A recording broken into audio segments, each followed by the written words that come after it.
Hello guys, and welcome to another Tamar Talks Media video.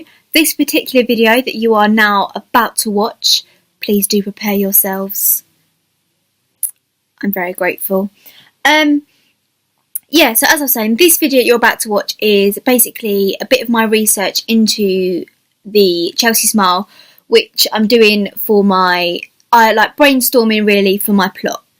So I had the idea that I could use, instead of just going for like a criminal to base my film on, I could base it on an actual torture sort of method. So I thought, why not do the Chelsea Smile? But before I settled on this idea, I thought I'd brainstorm it first and try it out and see if I would actually be able to create this idea and make it look good with some special effects makeup that I bought off the internet.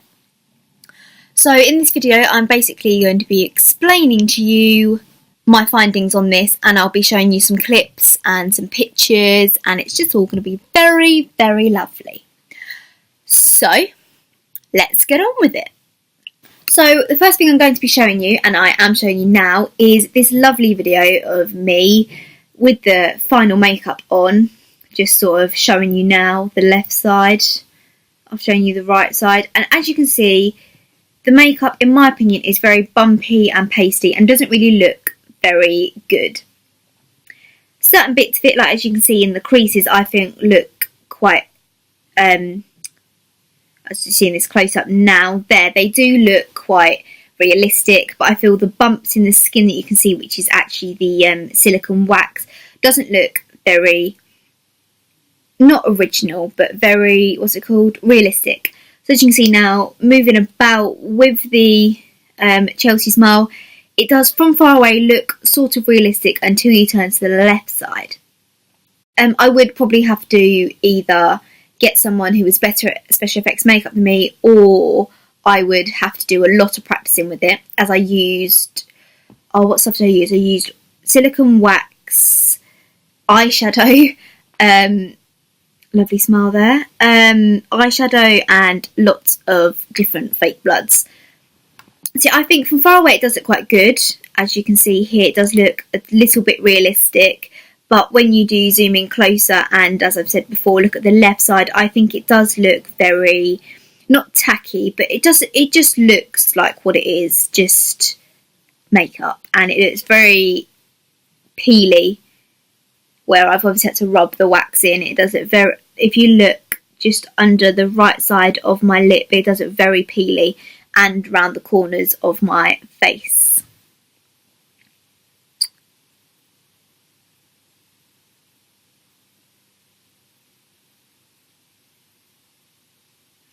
So what I'm doing, what you can see on your screen now, are just several pictures of the Chelsea Smile as I had it. There's just to show you what it looks like from different angles. And if you look on this photo of the right hand side, again, that is very bumpy and quite peely, but I feel that this side looks a lot more realistic than the left side, which I will show you in more detail in a second. It still does look very bumpy, but I feel I'm not quite sure. I just think it looks a lot more realistic knowing what the other side looks like. So for the left side now, as you can see, there is at the bottom a very massive clump of wax that I couldn't actually do anything with.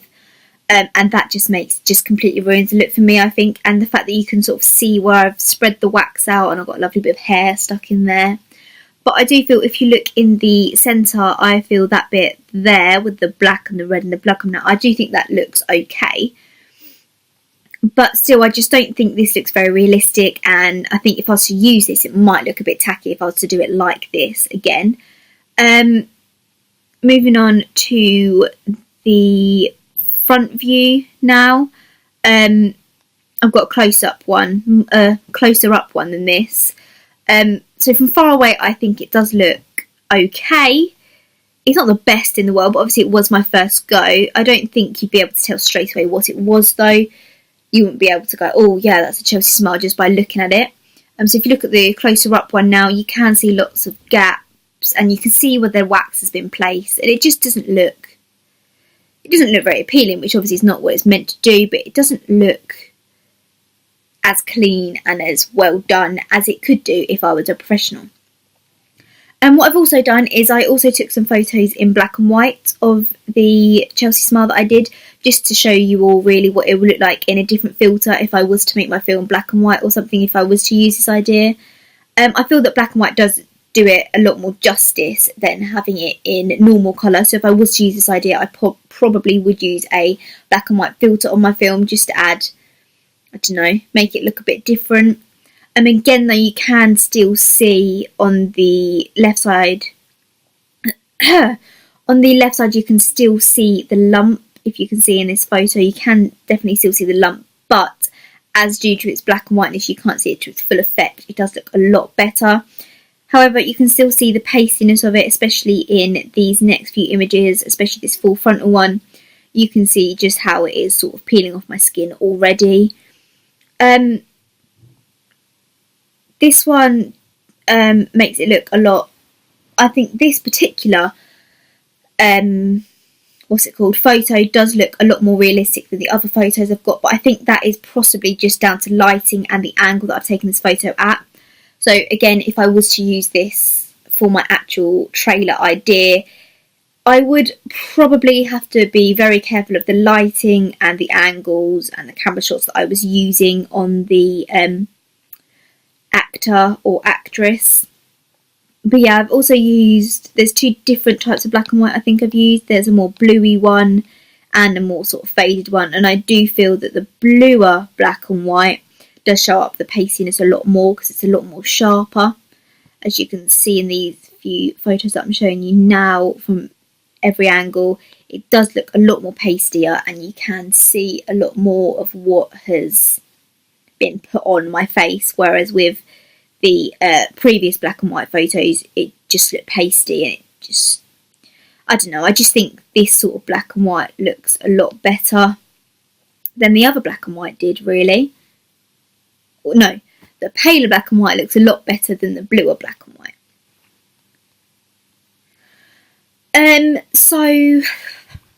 So I think that if I was to use this for my film trailer idea, for my plot, or for one of my characters, just to have it as like their trademark, I think I would possibly have to think greatly if I was going to do this against myself. I'd have to practice a lot more because this was my first go at it, and I would have to take lighting and camera angles into great consideration just to make sure that it did look realistic and you couldn't see any of the wax and how it had been placed on, like you saw in the photos.